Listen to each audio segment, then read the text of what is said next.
Министрлер кабинетинин төрагасы Акылбек Жапаров массалык иш-чараларга балдарды катыштырууга тыюу салууну тапшырды. Тиешелүү тапшырма Министрлер кабинетинин аппараттык жыйынында берилди. Бирок бул демилге коомчулукта кайчы пикирлерди жаратты. Мен ойлойм, катыштырып туруу керек. Мынау жаратылыш менен таанышуу, мына элдин жүрүм турмушу менен таанышуу.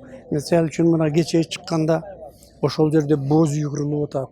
Ошол жерде уй салып атат, ошол жерде курут жасалып атат, ошол жерде бээ салып атат.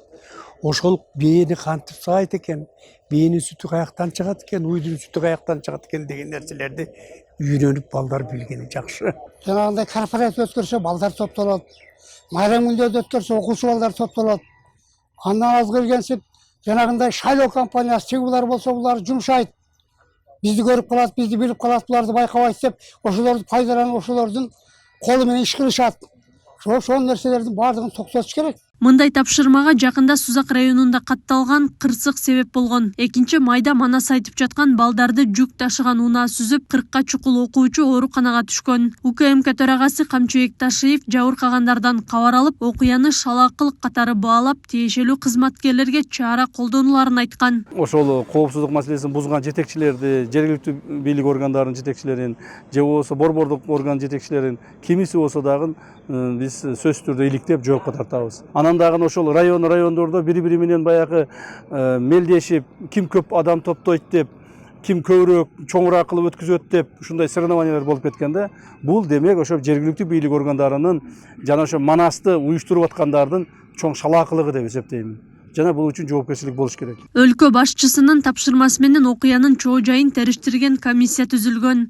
Кызматтык иликтөөнүн жыйынтыгы чыкканга чейин Сузак райондук билим берүү бөлүмүнүн башчысы ишинен убактылуу четтетилип, милициянын бир катар жетекчилери кызматтан алынган. Ал эми Hyundai Porter автоунаасынын айдоочусу кармалып, бирок соттун чечими менен үй камагына чыккан. Жалал облус башкармалыгынын кызматкерлеринин үстүнөн жүргүзүлгөн иликтөөнүн жыйынтыгында белгилүү болгондой эле Сузак райондук иштер бөлүмүнүн башчысы, анын кызмат иштери боюнча орун басары жана ошондой эле Октябрь аймактык милиция бөлүмчөсү, ошол аймак тейлеген милиция бөлүмчөсүнүн башчылары кызмат орундарынан алынышты.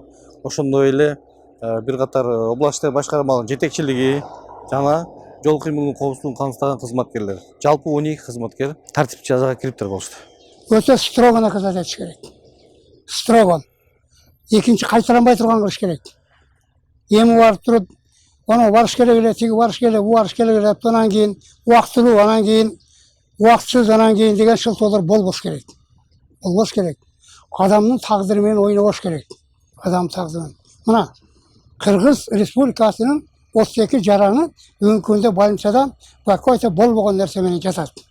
Бу деген шалаакылык, жоопкерчиликтин жоктугу.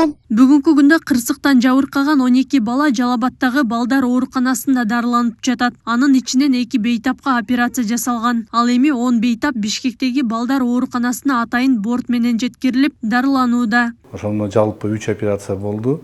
Ошол реанимацияда жаткан 4 баланын 3-ü операция болуп, баардык акыбалдары жакшы. Мына бүгүнкү 7-май күнүнө реанимацияда жаткан 4 баланын баардыгы отделениеге которулушту.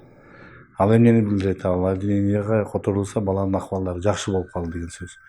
Отделениеде жаткан 6 баланын акыбалдары жакшы, болгон обследованиянын баардыгын өтүштү, баардык специалисттер карап, азыр лечение дарылап атышат. Дары-дармектен эч проблема жок. Бул окуядан кийин Садыр Жапаров кайрылуу жасап, жергиликтүү бийликтин башчыларын айыптаган. Президент жетекчилер шалаакы иш алып барышканын айтып, комиссиянын чечими менен чара көрүлөрүн билдирген.